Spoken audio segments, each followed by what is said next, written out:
हाय दोस्तों, good morning. कैसे हो दोस्तों? आशा करता हूँ आप लोग अच्छे होंगे।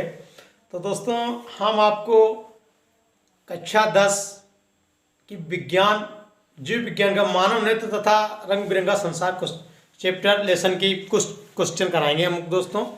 तो दोस्तों, हमारे प्लीज़ मतलब ये आप हेल्प करिए या समझिए, अपनी आप समझिए। जो आपको हम कंटेंट मतलब करे तो आप चैनल को सब्सक्राइब शेयर जरूर करिएगा। मतलब हर छोटे भाई को बताइएगा, हर हमारे बड़े भाई को बताइएगा कि हाई स्कूल और इंटर की तैयारी साहिल इंटर कॉलेज में आपको निःशुल्क और फ्री कराई जा रही है। ठीक है दोस्तों। तो दोस्तों, इसी के साथ आज का कंटेंट शुरू करते हैं, आज का सेक्शन शुरू करते हैं। दोस्तों, मनुष्य की आंख में रेटिना का क्या कार्य है? मनुष्य की आंख में रेटिना का क्या कार्य है? मनुष्य की आंख में रेटिना का क्या कार्य है? रेटिना वस्तुओं के प्रतिबिंबों को रूप, रंग और आकार का ज्ञान मस्तिष्क तक पहुंचाती है। मान लीजिए हम तुम इसे रेटिना का यही कार्य है कि कोई वस्तु हमने देखी, तो उसे रेटिना मस्तिष्क दिमाग तक पहुंचाती है कि ये हरी है, नीली है, पीली है।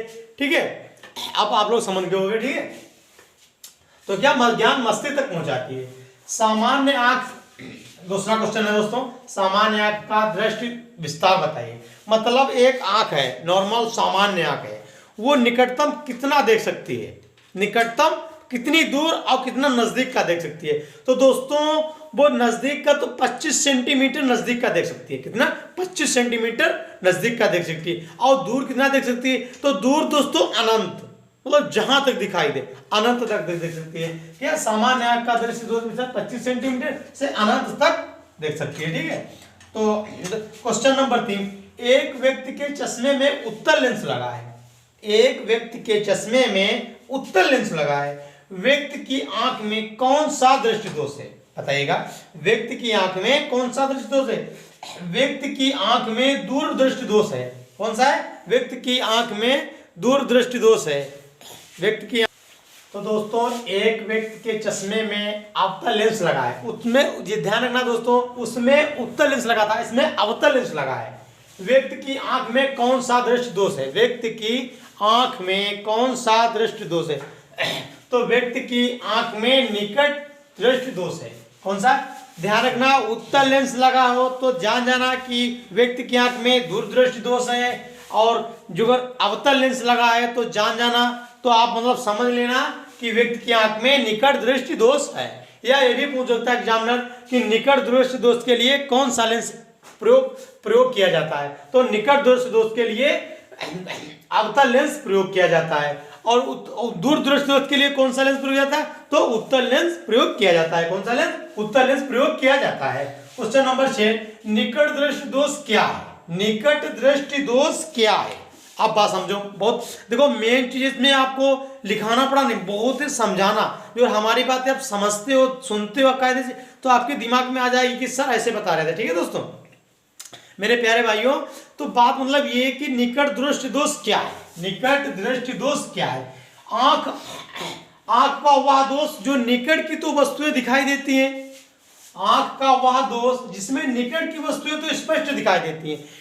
आंख का वह दोष जिसमें निकट की वस्तुएं तो स्पष्ट दिखाई देती हैं, परंतु लेकिन दूर की वस्तुएं स्पष्ट दिखाई नहीं देती हैं। तो कौन सा दोष है? निकट दृष्टि दोष होता है।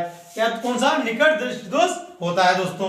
अब देख लो, आंख का वह दोष जिसमें निकट की वस्तुएं तो स्पष्ट दिखाई देती हैं, लेकिन दूर की वस्तुएं स्पष्ट दिखाई नहीं देती हैं। क्या? दूर की वस्तुएं स्पष्ट दिखाई नहीं देती हैं, तो निकट दृष्टि दोष कहलाता है। क्या कहलाता है? निकट दृष्टि दोष कहलाता है। निकट दृष्टि दोष का निवारण किस प्रकार किया जाता है कि किया जा सकता है? निकट दृष्टि मतलब किसी व्यक्ति के, किसी बुजुर्ग या किसी व्यक्ति के निकट दृष्टि दोष है, उसे निकट की वस्तुएं नहीं दिखा रही हैं, तो क्या आप करोगे? तो क्या करोगे?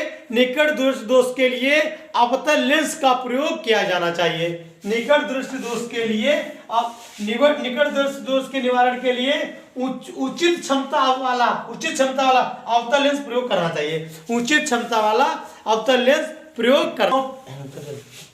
प्रकाश के प्रकीर्णन से आप क्या समझते हैं? बहुत महत्वपूर्ण, वेरी वेरी इंपॉर्टेंट क्वेश्चन, 100% आपसे इसमें से पूछा जाएगा। प्रकाश प्रकीर्णन से आप क्या समझते हैं? नहीं भी पूछा गया।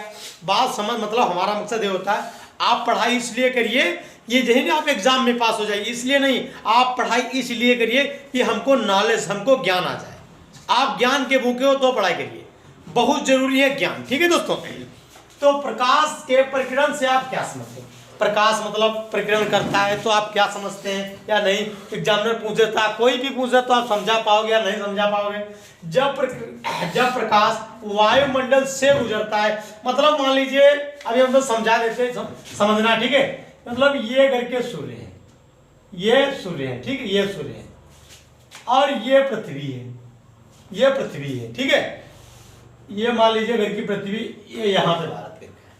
तो मान लीजिए सूर्य किरणें यहां से गुजरी। जब प्रकाश वायुमंडल से गुजरता है तो वायु के अणु, वायु मतलब हवा भी चलती है, वायु के अणु धूल के कण द्वारा प्रकाश का कुछ भाग सभी दिशाओं में फैल जाता है।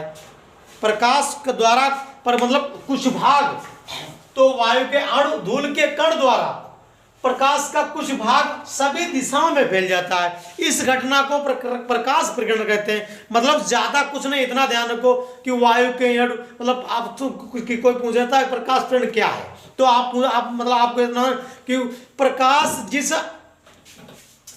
जिस वायुमंडल से गुजरता, प्रकाश जब वायुमंडल से गुजरता है तो वायु के अणु धूल के कण से जो वायु के अणु धूल के द्वारा प्रकाश, धूल के कण द्वारा प्रकाश का कुछ भाग सभी दिशाओं में फैल जाता है। इसी प्रकाश, इस घटना को प्रकाश प्रकीर्णन कहते हैं। क्या कहते हैं? इस घटना को प्रकाश प्रकीर्णन कहते हैं। किस रंग प्रकाश प्रकीर्णन वायुमंडल में सबसे अधिक है तथा किस रंग का प्रकाश प्रकीर्णन सबसे कम होता है? मतलब किस रंग का प्रकाश प्रकीर्णन होता है तो किस रंग का वही सबसे अधिक होता है, किस रंग का सबसे कम होता है? तो आपको मालूम होगा अंदाजा, तक नहीं मालूम हो तो हम बता देते हैं आपको। बैंगनी रंग का सबसे अधिक प्रकीर्णन होता है, बैंगनी रंग का सबसे अधिक प्रकीर्णन होता है, और लाल रंग का सबसे कम प्रकीर्णन होता है। क्या होता है? मतलब बहुत महत्वपूर्ण चीज, बैंगनी रंग का सबसे प्रकीर्णन अधिक होता है और लाल रंग का सबसे कम होता है, लाल रंग का सबसे कम होता है। किस प्रिज्म से निर्गत प्रकाश में किस रंग का किरण का विचलन कोण सबसे कम होता है? किस रंग का विचलन कोण सबसे कम होता है? किस प्रिज्म से निर्गत प्रकाश में किस रंग की किरण का विचलन कोण सबसे कम होता है? किस रंग का सबसे कम होता है? तो दोस्तों लाल रंग का विचलन कोण सबसे कम होता है, लाल रंग का विचलन कोण सबसे कम होता है। तो दोस्तों आज का सेक्शन यहीं पे समाप्त करते हैं। ठीक है दोस्तों, तो हमारा कंटेंट दोस्तों आपको अच्छा लगता है तो प्लीज़ दोस्तों साहिल इंटर कॉलेज को आप चैनल को सब्सक्राइब करिए और लाइक करिए, शेयर करिए। और हमारे जो भाई बहन हैं उनकी तैयारी मतलब गरीब हैं, तैयारी मतलब फीस इतनी हाई है तो नहीं देने के लायक, तो उन्हें हमारे चैनल पर लाइए और चैनल को सब्सक्राइब कराइए। ये जरूरी नहीं कि आप एग्जाम में पूछा जाए, ये दोस्तों आप ज्ञान बहुत जरूरी है। ठीक है दोस्तों, तो इसी के साथ जय हिंद दोस्तों।